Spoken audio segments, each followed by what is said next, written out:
Subscribe to our YouTube channel and press the bell icon for the latest updates. How to add a phone number to your Twitter account on desktop. Log into your Twitter account if you are not already logged in. Click on the More tab in the left sidebar. Click on the Settings and Support from the pop-up menu. Now click on the Settings and Privacy from the drop-down menu. Under Settings section, click on Your Account. Your account settings page will open. Click on Account Information.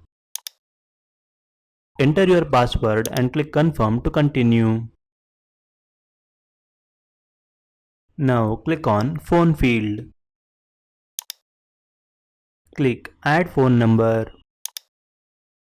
Enter your password again and click Next. Select your country code. Now enter your phone number. You may select the additional settings if you want.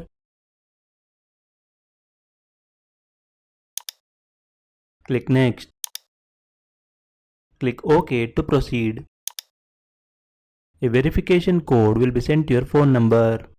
Enter it here. Click Verify. That's it, your phone number has been added. This is how you can add a phone number to your Twitter account on desktop. Thank you for watching.